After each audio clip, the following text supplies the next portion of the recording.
Dhaka metropolitan police ব্যাপক নিরাপত্তা ব্যবস্থা গ্রহণ করে। প্রতিবারের ন্যায় এবারও আমরা নিরাপত্তা ব্যবস্থা গ্রহণ করেছি। বাংলাদেশের মানুষের প্রাণের বইমেলা এবারও যথাসময়ে অনুষ্ঠিত হচ্ছে।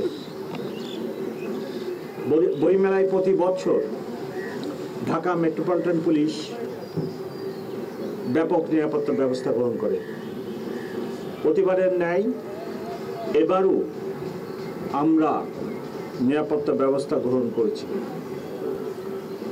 সার্বক্ষণিক নিরাপত্তা ব্যবস্থা গ্রহণের জন্য আমার পিছনে আমরা একটা কন্ট্রোল রুম প্রতিষ্ঠা করেছি।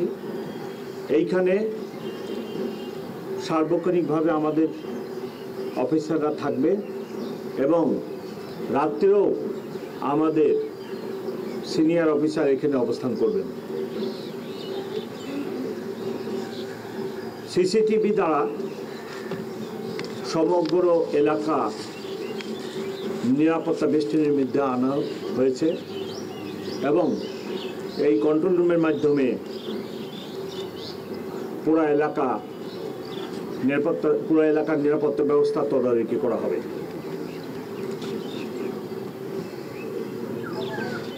আমাদের ব্যাপক সংখ্যক অফিসার সার্বক্ষণিকভাবে নিয়োজিত থাকবে।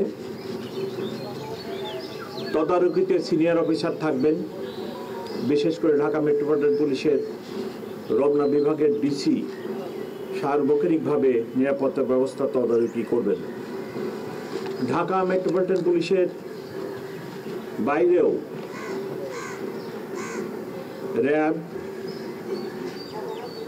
সিটি এবং অন্যান্য আইন শৃঙ্খলা বাহিনীর সদস্যরা, গোয়েন্দা বাহিনীর লোকেরা সার্বক্ষণিকভাবে তথ্য সংগ্রহ এবং নিরাপত্তা ব্যবস্থায় আমাদেরকে সাহায্য সহযোগিতা করবে।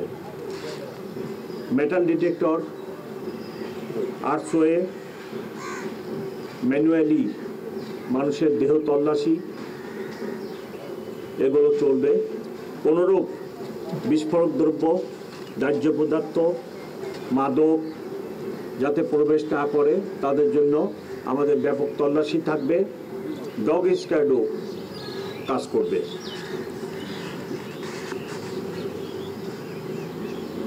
মেলায় আগত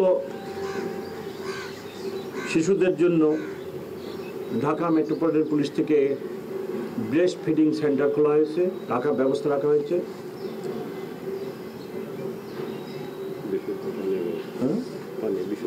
বিশুদ্ধ পানির ব্যবস্থা করা হয়েছে।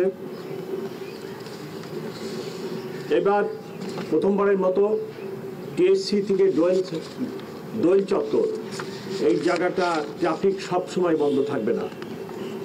আমরা মানুষের দর্শনার্থীদের উপস্থিতির উপর নির্ভর করে কখনো এই জায়গাটা ট্রাফিকিংয়ের জন্য খোলা রাখবো, কখনো বন্ধ রাখবো, কারণ এটি একটি গুরুত্বপূর্ণ পথ। অথবা মেলায় যারা আসবেন, টিএসসিতে যদি আগত মহিলা শিশুদের নেমে এখানে হাঁটে আসতে হয় তাহলে অনেক কষ্টকর হতে পারে। সেই জন্য অনেক সময় বন্ধ রাখবো এবং খোলাও রাখবো।